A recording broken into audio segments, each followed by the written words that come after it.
Welcome to the stage, former educator, musician, a father, a husband, a businessman, former Sister Island coordinator, president of Rotary. He holds a master's degree in mathematics and education. A man who has committed his life to the service of others and making life better for all. My brother, your candidate, and the next representative of the 9th District. Welcome to the stage, Vincent Wheatley!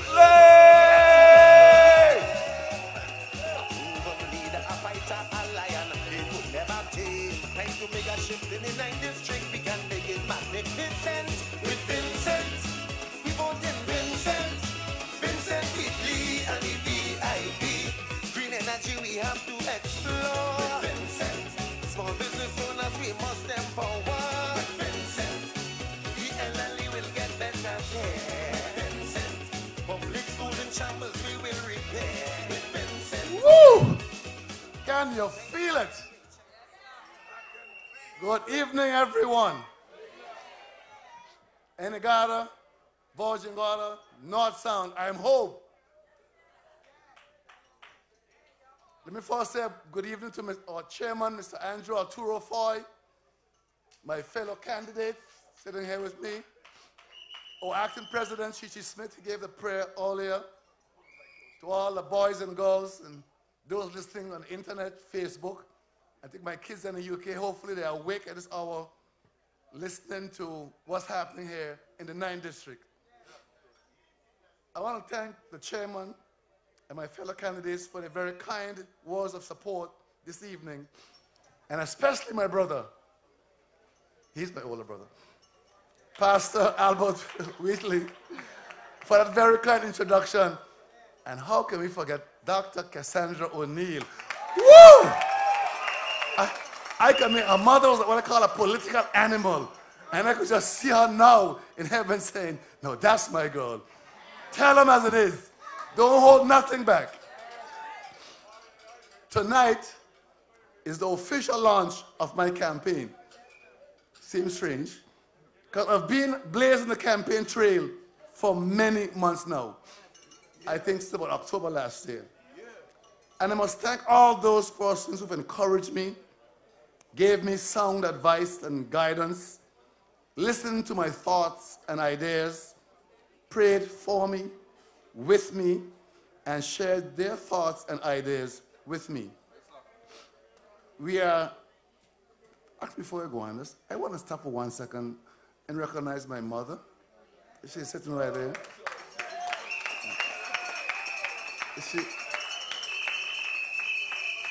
She's the main reason why, number one, I'm in this world, and two, why I stand here tonight. Because when I was thinking of running for office, I went to my mother and I said, thinking about this thing. And she said, Vincent, I think you really ought to do it. He said, the people are there for you. And he said, don't worry if you're going to win or lose, because that's not your business.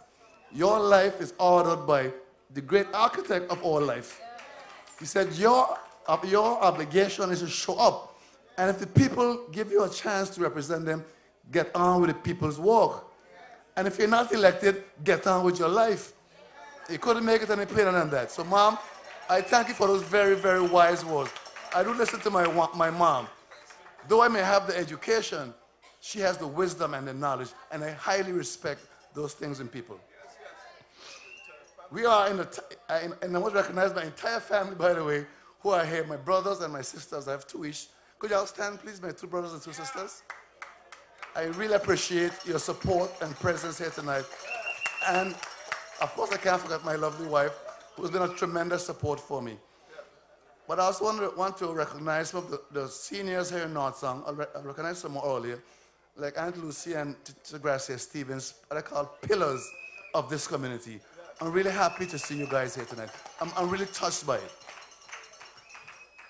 We are in a time where some of us still have not come to terms with the level of loss we have endured. We are being told by some, it's fine, everything is okay, while we are still in a state of disrepair and pessimistic uncertainty. Thank you. after the storms, while we were cut off from central government and indeed the rest of the world, we were able as a community to come together and to support each other and to be a brother's keeper and to do right.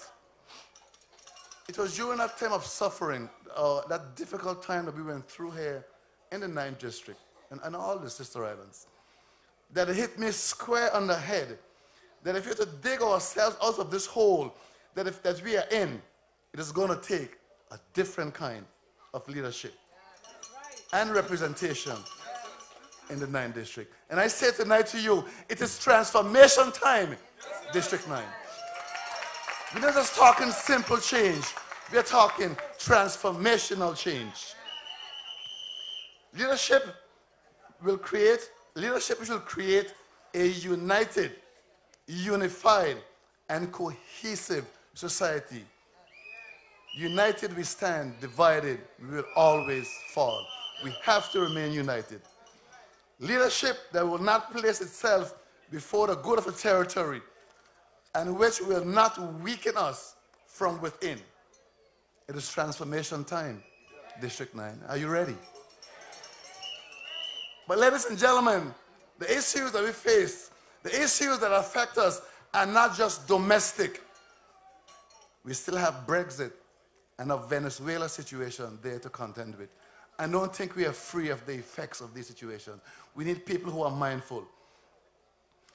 I'm telling you tonight, we need people to send to this house who are not just steeped in local politics, but also very aware of regional politics and international politics. And I'm telling you, this team and I here, you see on this stage here, we are ready. We are ready to go to London tomorrow if you have to. We can go to Brussels if you have to. We can go to St. Lucia if you have to. Wherever the occasion takes us to make sure that this BVI remains on the cutting edge. We have to make sure District 9 is ready for transformation. And indeed, the entire BVI. It is transformation time. There's no denying it. As I stand before you on this spot this evening, contemplating the future of Virgin Gorda, Enigada, and indeed the entire British Virgin Islands, I want to put my candidacy, this launch, into perspective. You see, our forefathers toiled hard and long and sacrificed a lot so that we could have a fighting chance and make something of ourselves and our country. They had to travel to Puerto Rico. I remember the Walters, some of them are still there. Santo Domingo, Cuba, Costa Rica, Panama, and the United States. They didn't necessarily go willingly. They had to make a sacrifice for us, just so we, a later generation, can have and could benefit from their sacrifice. I was born at Misera Well. Some of you know what it is. The captain would say it's right across there to our left. Right across there. A few years ago. Right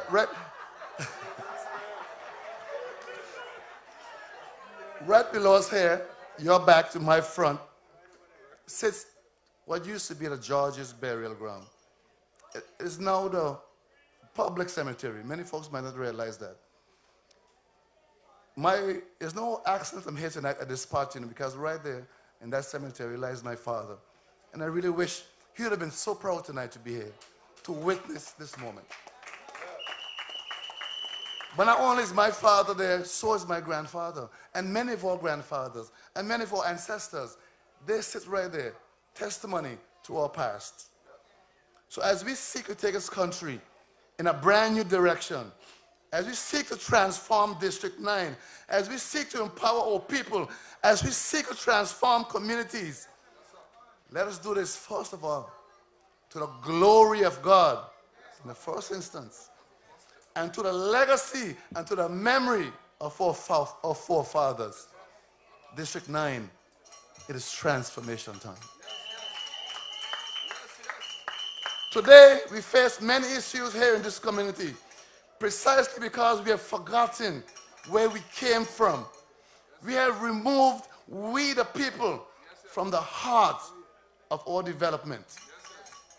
As Prime Minister Lee of Singapore said, and I quote, "Just as our forefathers invested to build what we, the current generation, are enjoying today, so too we must plant trees so that our sons and daughters and their sons and daughters can enjoy shade."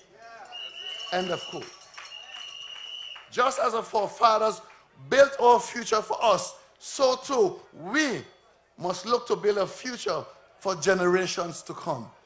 It is transformation time, my people. But ladies and gentlemen, that future is not some far-off fantasy world. I want to tell you here tonight, that future is right now. That future is here. That future is right now. That future is today. We have to take back control of our lands. We have no choice. Some of us cannot own land in our own country. Can you imagine that? Where are we to own land? I'm going to offer you a piece. The price is so high that you can't afford to buy it. And I think that is very wrong. Well, if you can't even afford to buy the land, how are you going to ever build anything on it? What are you going to leave for your family, your children, your grandchildren? It is transformation time. District 9. The issue of land ownership and home ownership must be addressed as an urgent matter and as one of my top priorities. I can't say, because I'm not that arrogant, that I have all the answers. But I do know that working together, we will sort it out. Because where there's a will, there's always a way. I have said to my friends that I will not be out here on the campaign trail promising people what I call pie in the sky dreams. But will always offer some path to success to help you, the people, achieve your goals and your aspiration. So how are we going to make this a reality? Let's understand something here. That's very, very serious. All these lands here on this mainland and all those surrounding keys, you can look out and see them, were once owned by us. They were all, not some, they were all owned by us. Our forefathers, out of necessity, for the sake of development and advancement of the community, this community, sold them to investors. I remember one of the first islands to be sold by Mr. Vanderpool was Mosquito Island. It was sold for the grand old sum of £5. And I list all of them because it's important that we understand where we are. Laverick Bay, that's where my mom, she was born there. She grew up there. Karata Bay, where you have YCCS. Sabre Rock, Eustacia Island, Necker Island, Mosquito Island, Oil Nut Bay, Billaren, Byros Creek. These were all owned by local families.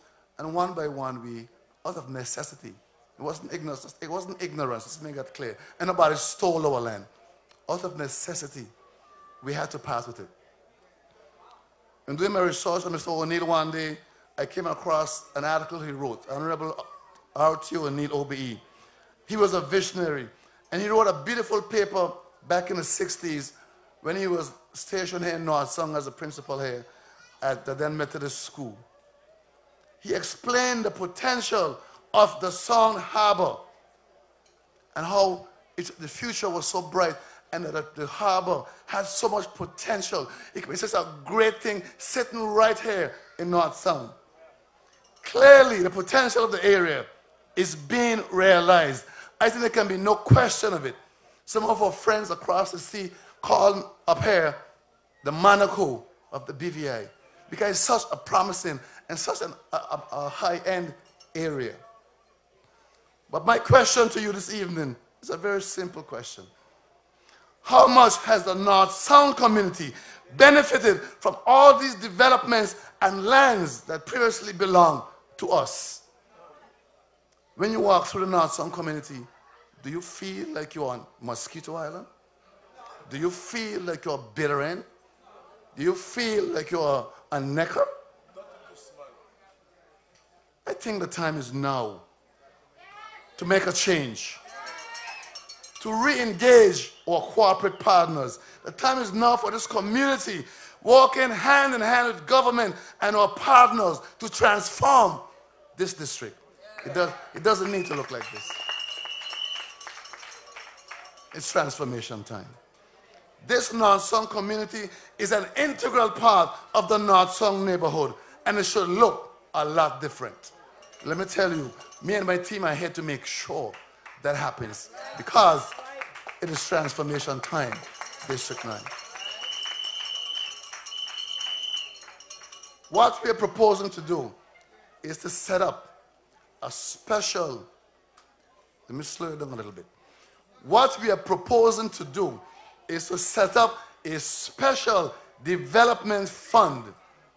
You know, we send a lot of taxes from this side of the BVI to the other side. I ain't calling no name. A lot of taxes, a lot of money go down there. But this fund is going to be designed to capture some of that funds. It's a fund so that government, along with businesses and landowners, can pay into it for the development, for the specific development of this community.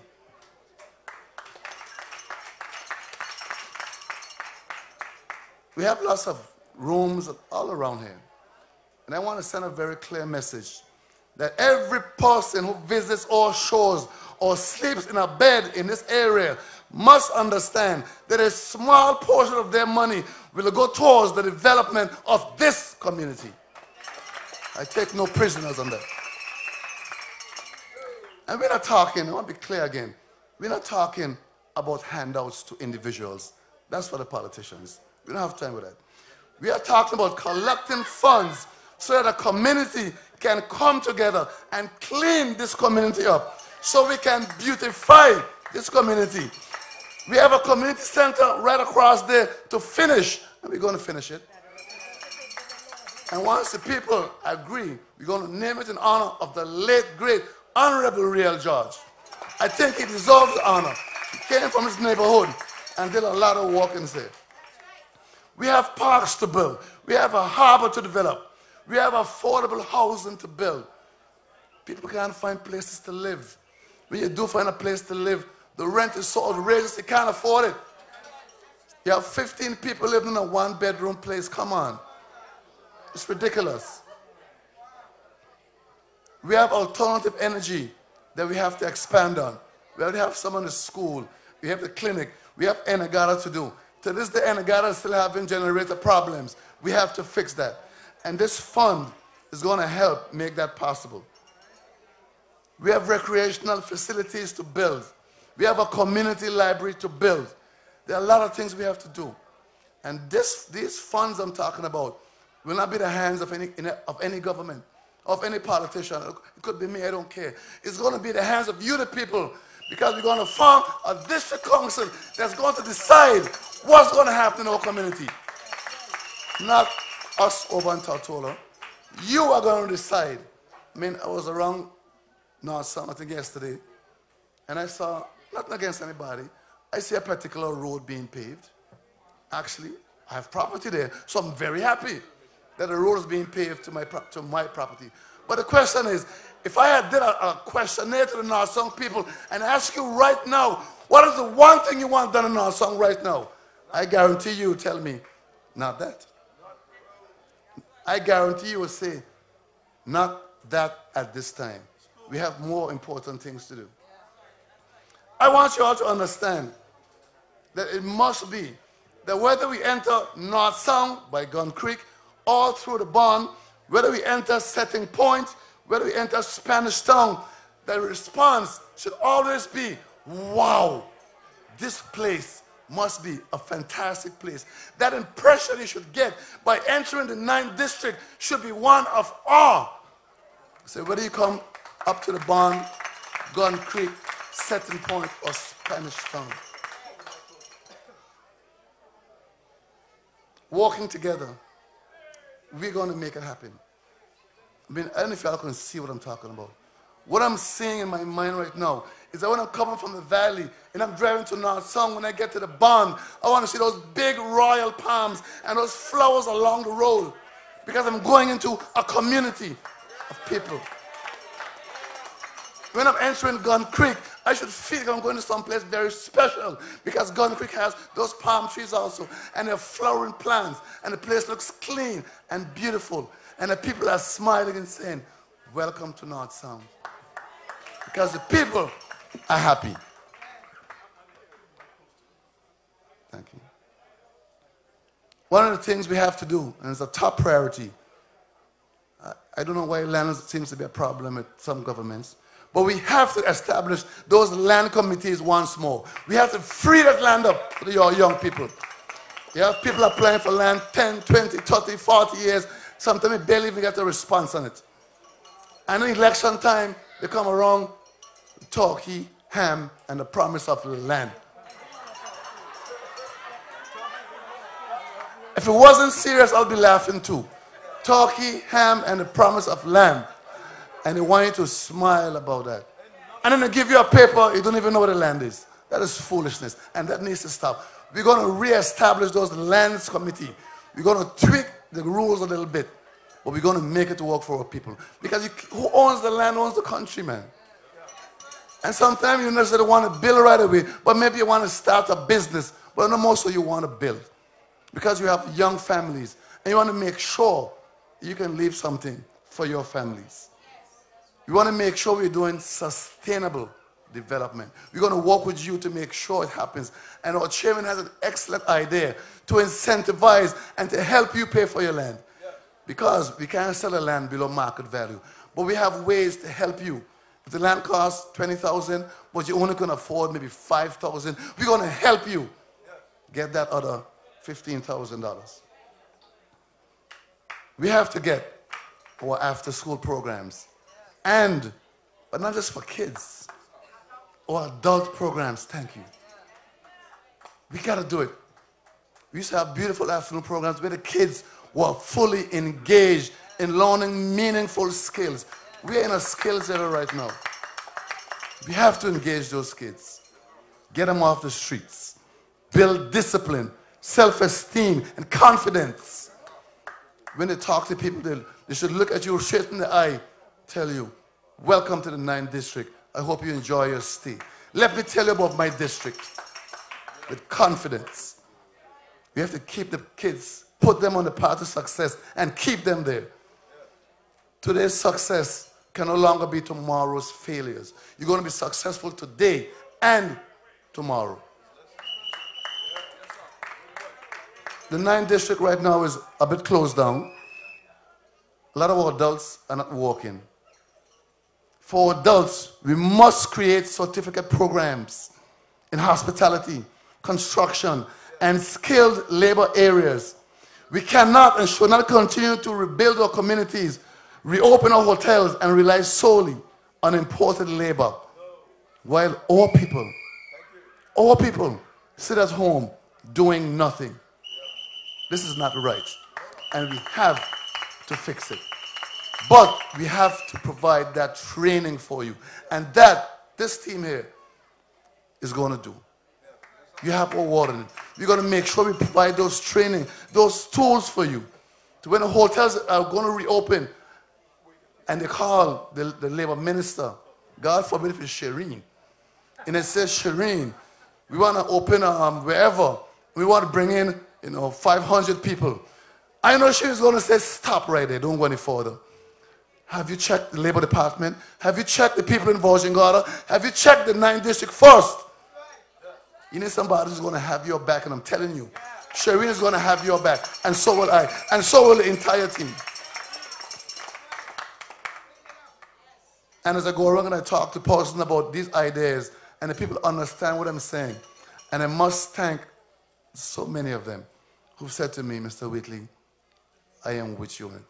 This is a win-win. You mean I can give my skills in the afternoon? I can teach the kids how to do a little crochet. I could teach them how to bake. I could teach them how to do X, Y, Z. And you're willing to pay me? Yes. I'm willing to pay you. Because not only are you passing on your knowledge, we are keeping our kids off the street. And that is important to me. And I'm really touched by the persons who have come forward. And our seniors, I mean, it was sad to see the seniors, you know, the program went by the wayside, and I must call out somebody here and thank them. Carolee George, who took it upon herself after the government, the NDP government, canceled the seniors program here in Virgin Gorda. She took it upon herself, and she did it.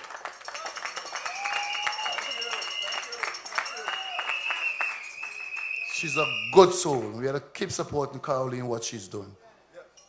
So I thank the seniors again for what you do. We have to capture your stories. I mean, it's still fun to see Miss Leonard, help me please, Bernice, at her age, can crochet like a demon. You don't want to see her stuff. Oh my God. At her age, she's still a master of it. But we need to get the kids around her that they could learn that. And they could hear her stories. And teacher Gracia and all the other seniors. I'll come to the seniors a little later. We have to get our young people interacting with the older people to capture the stories. One of the persons here, there are many skills in the 9 district. I'll call out one more because my mom is here. And how much longer she has with us. God has blessed her with a long life. Her birthday is coming up in a few weeks' time. And I want you all to bless her with a member in the House of Parliament for her birthday.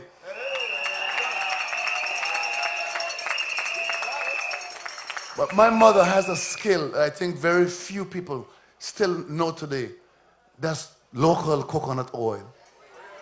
She learned that from her mother, who learned that from her mother back in the 1800s. And I think they brought it out of Santo Domingo because that's where we went to make a living and learn things. And I think she's one of the few persons who can still make coconut oil. If you give her a chance, she starts something right now. And it may seem like I'm talking about Virgin Gorda a lot, but I'm not. I'm moving from one part to the other. And forgive me if I'm a little long, but I've been with this team a long time and they won't let me say a word. So I got a chance tonight. So I'm talking for all them times I miss. I got them tonight. We have to get Enegada and Virgin Gorda better connected. Because I believe that working together, these two islands will rise as one district. Two islands, but one district. And we're going to be moving in one direction, and that is forward. I must thank one of our young entrepreneurs, Benu, for his guidance, and also Andy, for helping me to think about how we're going to make this connection happen. It cannot be that we can only get to Enegada 3 days a week. We have to get these two islands better connected. We have to get this thing rectified. Once we get that connection between Virgin Gorda, that boat running at least 4 or 5 days a week from Virgin Gorda to Enegada and back more than one time a day, things going to begin to happen. That's when Enegada could see a doctor more than just on a Monday. They're paying for medical health care but never see a dentist. That is wrong.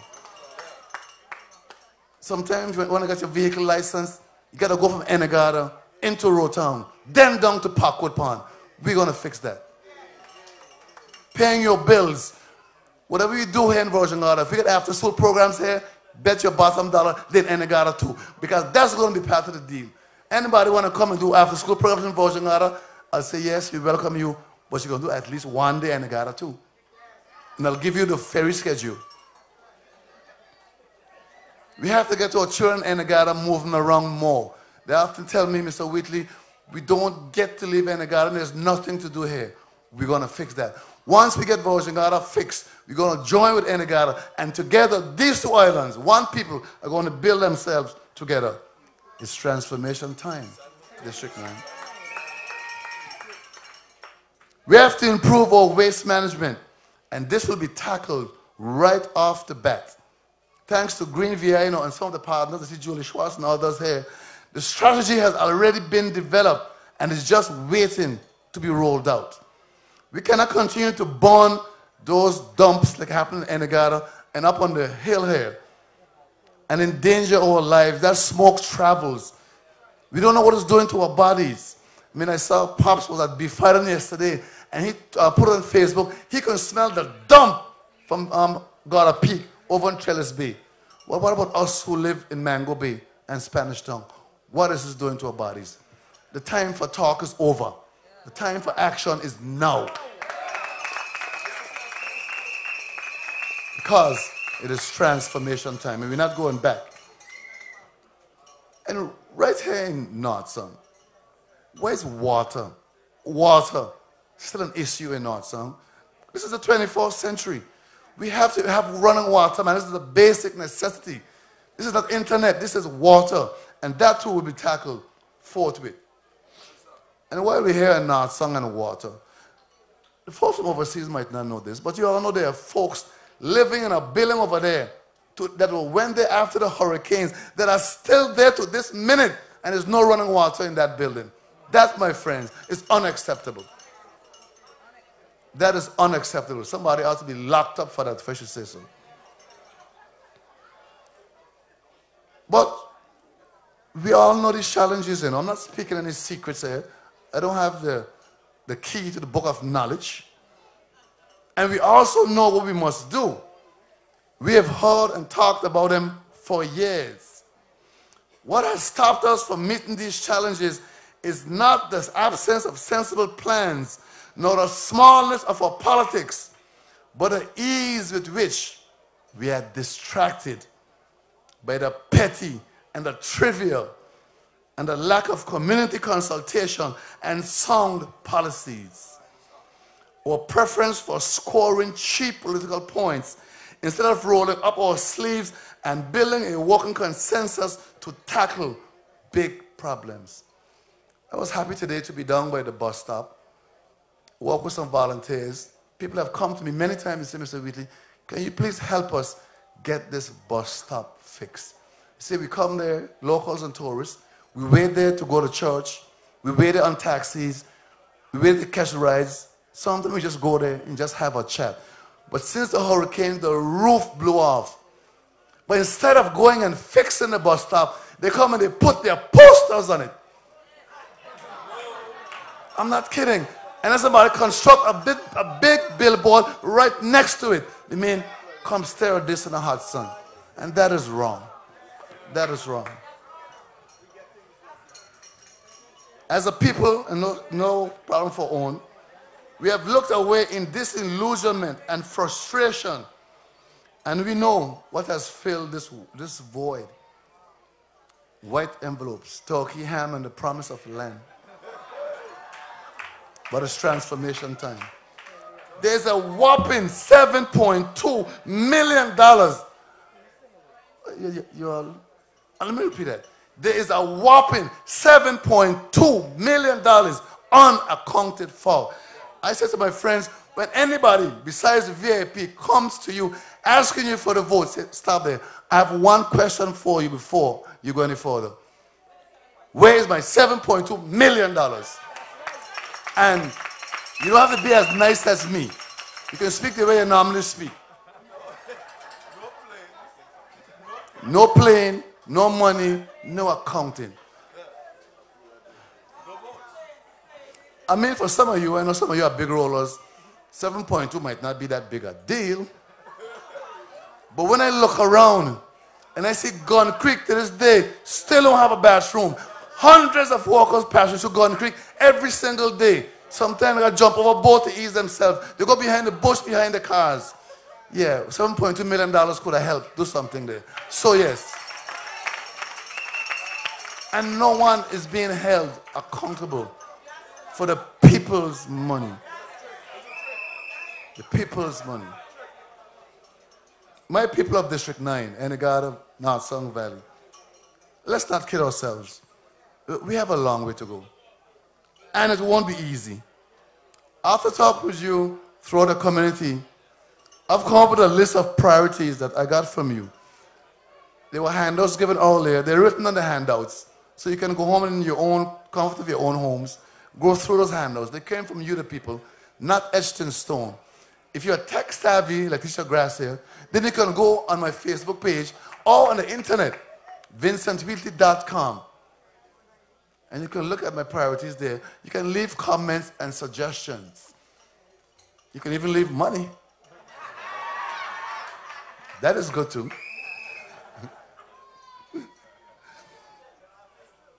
When out to accomplish these things, hard choices will have to be made. All the government will play a crucial role in bringing about the changes we need. More money and programs alone will not get us to where we need to go. We know money answers it all. But each of us, in our own lives, will have to accept responsibility in strengthening our communities, in building our new reality. And it has started already. I mean, they call young Bunchy Witty all here. I could see him standing right there. He's making a difference in the Anagata community.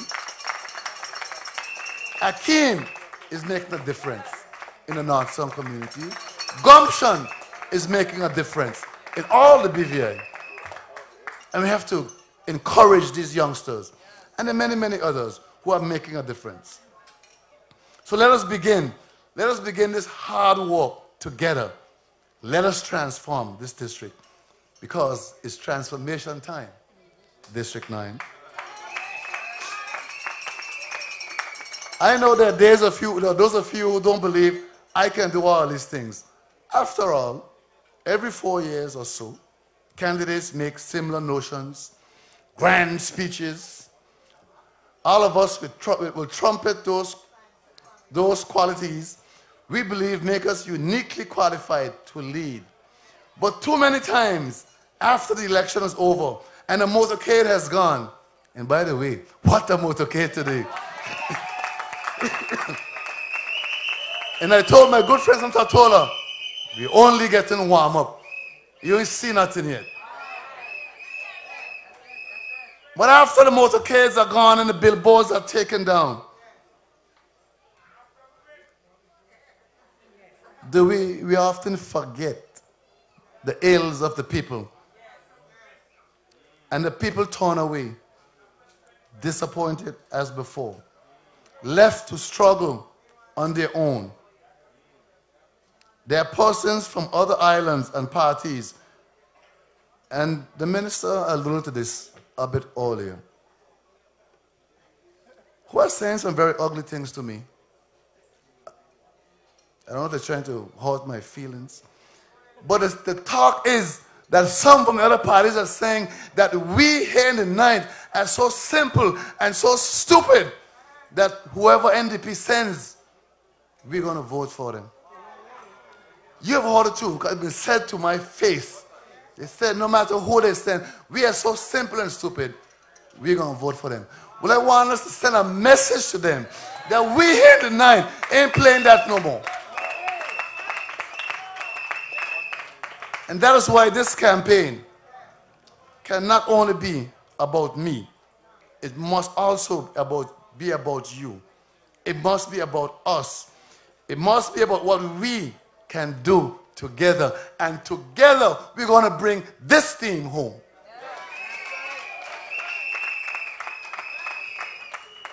This campaign must be the occasion. It must be the vehicle of all hope and all dreams. It will take our time, our energy, and lots of your advice to push forward when we are doing the right thing and to let us know when we are doing wrong. We plan quarterly meetings, but I live here anyhow. But this team planned quarterly meetings so we could know when we are on track and we could know when we are off track.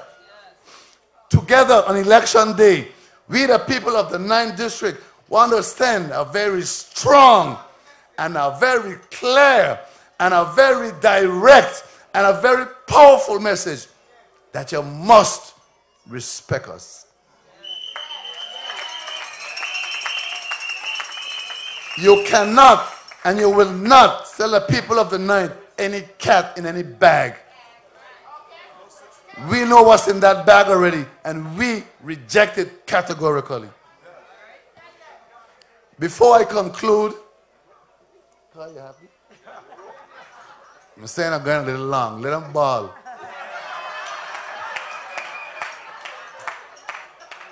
This is my night. I home.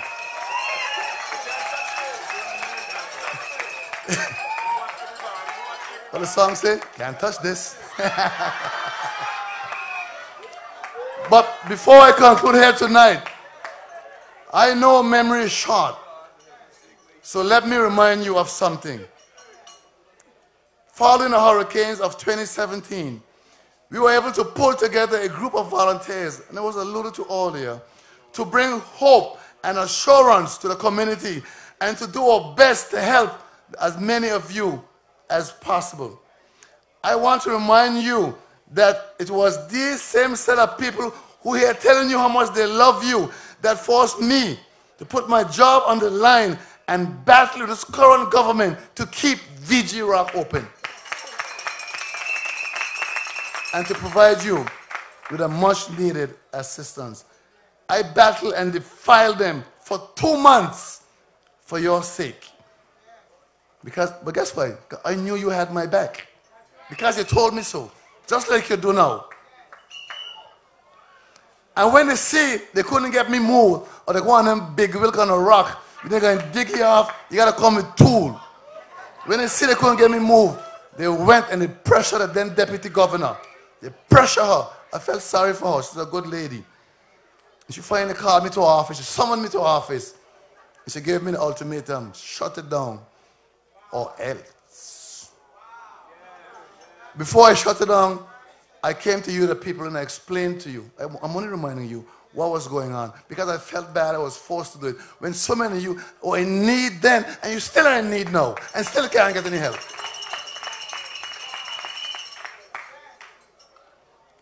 And we were not just successful in bringing relief to you, the people of Virgin-Gorda and the night. We went to Enegada, and we also went to Jasper. Because in the Sister Islands, that's our mentality. One BVI. So the moment we talk about the 9th district, we look out for the BVI. We had the visor boat at times when we could. The water was too rough. We begged the Navy for the helicopters, and we took supplies from Johnson Deck to Enegada. Because we know the same things they were going through, or we were going through, they were going through too. And we came to our brother's rescue. And I must hasten to say this. I have never used my service to my community after the hurricane or my victory in a debate to win any political points. I very rarely even talk about it. There are people who said they only did it because of politics. Could you imagine if the other side had won the debate? If I guarantee you, if they had won the debate, there'll be a debate plaque, debate Kool-Aid, and debate salad. There'll be everything about the debate. Blah, blah, blah, debate. Everything would have been debate.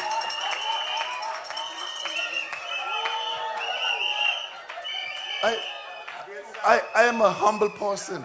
I don't have to brag about anything I have done. I do what I do because of my nature. I was taught humility. My mother and brothers are here. I grew up in the North Sound community. Aunt Lucy is still here, and Teacher Grass here. They know the values of this community. After the hurricane, the Red Cross, in their wisdom, gave me a badge. I forgot to wear it tonight. It's called a Denant badge, Denant. And it was given to persons for outstanding service to the community after a natural disaster. And I thank the Red Cross for recognizing my efforts and the people and the volunteers I work with, because trust me, a lot of us had lost nearly everything. But we put our own personal needs behind and try and help those who are in a little worse state than ours. People who are still going through mental trauma to this day. We recognize that we had to do our best to help them. Ladies and gentlemen, and I'm talking to my people in the 9th district now, we are faced with an awesome task. We are faced with an awesome responsibility. We are tasked one more to take up that mighty cross and lead the entire BVI out of the mess that we are in. The burden is heavy. The road is rough. The seas are high and the wind is howling. But we have to forge ahead, my good people, And I'm calling on every one of you to step up to the plate, tighten up your belt, guard up your shoes, for the battle is on for the future of this country. This one here is not about NDP, VIP, PVIM, or PU. Right now, it's about this country right now. And let me hasten to say, I can tell you all this. The BVI will not heal until District 9 heals.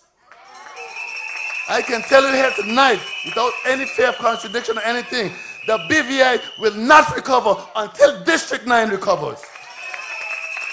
I can tell you here tonight that the BVI will not transform until District 9 transforms. It is transformation time. District 9. As I close tonight, them still fussing, you know. But these are plans that will not be easily implemented from day one, making a difference in his lives as we surge forward. So as I close tonight and seek your support in upcoming elections to take my place among those great men and women of the past, people like the late Honorable Real George, give him a clap. People like the late Robinson O'Neill, people like the late Honorable R.T. O'Neill, OBE. Sorry, oh my God, sorry.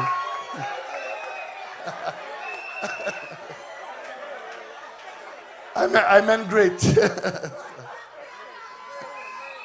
I didn't mean to kill a man. I didn't mean to kill my father-in-law. The great, still living great, Honorable R.C. O'Neill. People like Teacher Grasser, who's still with us. People like my grandfather, Preacher Samuel David Wheatley. Preacher like my uncle, Preacher Lawrence Wheatley. People like the late Winston Rymer and Doreen Rymer. People like Theodore Faulkner. People like Darwin Potter. People like Teacher Ormer. People like Claudia Criqui and Nurse Romelia. And I can go on and on. I want to thank each of you for coming out here tonight. I want to thank you for your words of encouragement, guidance, prayers, support, kind words. Let history record that on that great day, February 25th, 2019, the people of the 9th District answered that call and chose transformation. The people chose a new direction. The people chose unity. They chose empowerment by voting VIP all the way. So on election day, I'm appealing to you to vote for me, Vincent O. Wheatley. Because of that W, I want to think I might be the last on the ballot, but I should be the first on your mind when you go into that ballot. But ladies and gentlemen, don't send me to the house. I need some soft music here. I need some romantic. Ladies and gentlemen, when the 25th comes, don't send me to the house alone. You're going to send me to the house with a capable team, a willing team, an experienced team, a caring team, a team who's ready to transform this BVI. You're going to send me with Calvin Malone. Stand up, Calvin Malone. And still standing. You're going to send me with the youth on the team. You're going to send me with Shari De Castro. I need my team. And you're going to send me with Neville Sheep Smith, a man with a passion for the people. And of course, you don't go to battle without proper ammunition. You don't go to battle saying pow. Go to battle with big guns. And we got a big gun out of the 9th District, Sharon Flax Charles.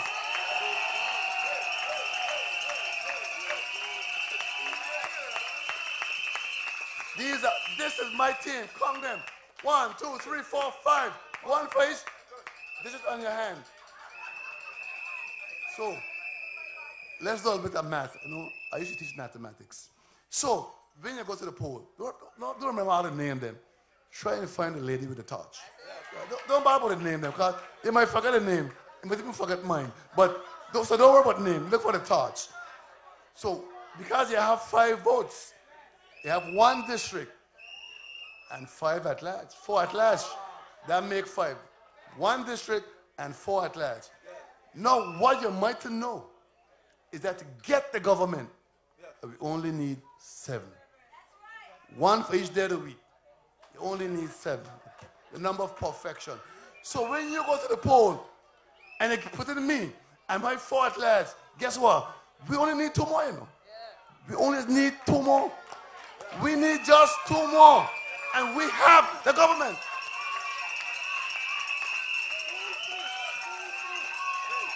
But we don't know that other folks in the other districts, they're sending their 5. So when the 25th come, and the counting, God, they might use the machine so they can count fast. Hopefully, right. We ain't wait till the 26th. As a matter of fact, I want you all, everybody, to go to the poll early on election day, February 25th. Go early, very early. Because by 12 o'clock, I want you all to be home, because the battle would have been won by 12 o'clock. From 1 o'clock, so, because you know, you send your 5, and we know we got 2 more Tatola, and then 2, bring in the other rest of Tatola. All 9 districts. So by 1 o'clock that day, you should be home relaxing yourself. Relaxing yourself. Relaxing yourself. Make that Kool-Aid. Make that lemonade. Bake that bread. Because that Monday night is going to be mass. And we sending this party, all of them, to the house. Honorable Andrew Foy and his whole team. Please stand to your feet for the Voice Nails Party. Your next government under Premier Andrew Arturo Foy. Thank you, and good night, everyone. We're going